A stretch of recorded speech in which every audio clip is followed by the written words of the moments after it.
नमस्कार। मुद्दा तो है में आपका स्वागत है। मैं हूं आपके साथ मनोज वर्मा।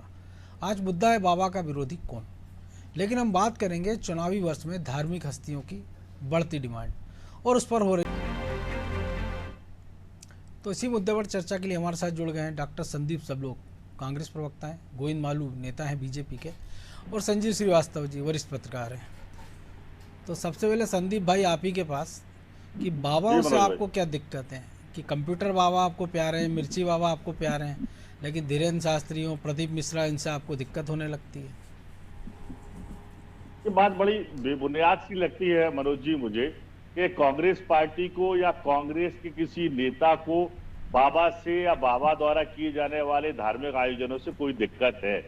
कांग्रेस पार्टी हमेशा ही धर्म का सम्मान करती आई है और धर्म का मूल आस्था में होता है। हमारी आस्था धर्म के प्रति है और जब तक हम धर्म के प्रति अपना आस्था रखेंगे तो निश्चित रूप से प्रजा के कल्याण के लिए सोचेंगे, उस पर विचार करेंगे, उस पर काम करेंगे। लेकिन इसमें जब धर्मांधता आ जाती है तो स्वार्थ आ जाता है। मनोज भाई, मैं आपको उदाहरण देना चाहूंगा कि जिस तरह से आजादी के पहले हमारे देश में जो स्वतंत्रता आंदोलन शुरू हुआ था, उसके पहले हमारे देश के धार्मिक और सामाजिक सुधारक जो उस समय रहे, धार्मिक नेता रहे, उन्होंने देश की आवाम को धार्मिक रूप से, सामाजिक रूप से इकट्ठा करने का काम शुरू किया, जिसका परिणाम रहा कि हम स्वतंत्रता आंदोलन को पूरी मजबूती से लड़ पाए और भारत को आजाद करा पाए। आज वैसी ही परिस्थितियां हमारे देश में, हमारे प्रदेश में फिर बनती हुई दिखाई देती है कि धर्म और जाति के नाम पर कतिपय ताकतें हमारे समाज को बांटने का लगातार काम कर रही हैं। ऐसे में हमारे जितने भी धार्मिक नेता हैं वो आते हैं तो हम उनका सम्मान करते हैं, क्योंकि वो हमारी उस सनातन परंपरा को जोड़ने का काम करते हैं। चाहे धीरेन्द्र शास्त्री जी की बात करें, चाहे प्रदीप मिश्रा जी की बात करें, चाहे जितने भी हमारे धार्मिक नेता हैं, कांग्रेस पार्टी उन सबका सम्मान करती है। आप समर्थन करती है क्या? देखिए, हिंदू राष्ट्र बनाया जाना चाहिए, पहले तो हिंदुत्व की परिभाषा को स्पष्ट किया जाना चाहिए।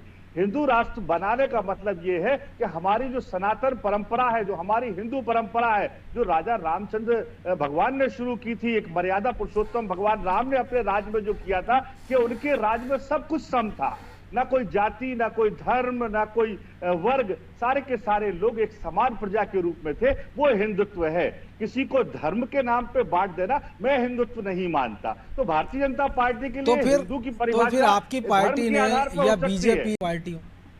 देखिए, धर्म को और राजनीति की प्रक्रियाओं को एक साथ जोड़ना मैं उचित नहीं मानता। मैं राजनीति विज्ञान का अध्येता होने के नाते बड़े स्पष्ट रूप में आपको बताना चाहता हूं कि राजनीति में जब हम कोई काम करना शुरू करते हैं तो हमारा जो संविधान हमने स्थापित किया था, हमारी ये मूल भावना थी कि समाज के जो कमजोर लोग हैं उनको ताकत दे, तो उनको अलग अलग हम इकट्ठा करके उनको कहीं ना कहीं मजबूत करना पड़ेगा। ये एक विचारधारा है। लेकिन इसको अगर हम धर्म से जोड़ते हैं तो ये इससे मैं उचित नहीं मानता मनोज भाई। धर्म अलग है, राजनीति अलग है, अध्यात्म अलग है। केवल आस्था की बात है तो कांग्रेस पार्टी धार्मिक आस्था में विश्वास करती है, धर्मांधता में विश्वास नहीं करती। धर्म के नाम पर धर्मांधता फैलाकर जाति वर्ग के नाम पर बांटने में भरोसा नहीं करती। लेकिन जो कमजोर वर्ग हैं उनको ताकत देके उनको आगे लाना, उनको मजबूत करने का इरादा हमारी कांग्रेस पार्टी का सदैव से रहता है। भी हो रहा है और इंदौर में भी हो रहे हैं, लेकिन कांग्रेस पार्टी इनको प्रदर्शन का या चुनावी लाभ का मुद्दा नहीं बनाती है। हम धार्मिक लोग हैं, धर्मांध लोग नहीं हैं।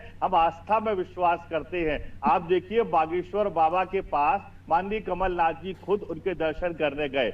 एक हफ्ते पहले की मैं आपको बात बता दूं, पूजनीय बागेश्वर धाम महाराज से जो संत हैं, बाबा जी हैं, वो भोपाल जब आए तो सुरेश पचौरी जी के निवास पर चरण अपने डालने गए। तो हमने इसका प्रदर्शन नहीं किया क्योंकि हम आस्थावान लोग हैं, धर्मांध लोग नहीं है। ये काम धर्म के व्यापारी लोग करते हैं कि लोगों को दिखाने के लिए धार्मिक आयोजन करते हैं, वो बताते हैं कि हम कितने भले धार्मिक हैं, लेकिन धर्म की आड़ में उस कितनी बड़ी जमीन पर अपना कब्जा करके या उस जमीन को उपजाऊ बना के, व्यवसायिक बना के फिर आगे उसका राजनीतिक और आर्थिक लाभ उठाने का प्रयास करते। तो कांग्रेस पार्टी इसमें भरोसा नहीं करता हूं। सम्मानीय गोविंद मालू जी बहुत वरिष्ठ नेता है, मैं हमेशा उनकी बात का सम्मान करता हूं, लेकिन आज एक उनकी बात पे मेरी घोर आपत्ति है कि कांग्रेस पार्टी ने किसी मंदिर के निर्माण में या किसी मंदिर के जीर्णोद्धार में कहीं रोक लगाई। अगर कांग्रेस पार्टी की ऐसी मंशा होती तो 1989 में राजीव गांधी जी के प्रयासों से सुप्रीम कोर्ट के दखल के बाद अयोध्या के राम मंदिर के ताले नहीं खुलते। अगर ऐसी बात होती तो माननीय कमलनाथ जी जब 15 महीने सरकार में थे तो हमने ओम सर्किट के लिए एक बड़ा अपना प्रोजेक्ट तैयार किया।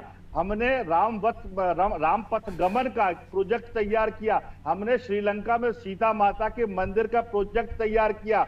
हमने महाकालेश्वर में जो जीर्णोद्धार को ये अपना सील ठप्पा लगा के बैठे हैं, इसकी शुरुआत, इसका प्रोजेक्ट बनाने और राशि स्वीकृत करने का काम माननीय श्री कमलनाथ जी की कांग्रेस सरकार ने किया था। फर्क इतना है कि हमने इसका राजनीतिक फायदा उठाने के लिए लेकिन जो आप फेरिस्त गिना रहे हैं मनोज जी 10 सेकंड मनोज जी, तो मेरा आपसे ये कहना है कि हमारा काम इन धार्मिक आयोजनों या धार्मिक कामों को लेके प्रदर्शन करके प्रचार प्रसार करते हुए लोगों को आकर्षित करना नहीं है। हमारी आस्था धर्म में है। मालू जी वो तो कह रहे प्रचार प्रसार में नहीं है, आस्था उनकी धर्म में है। लेकिन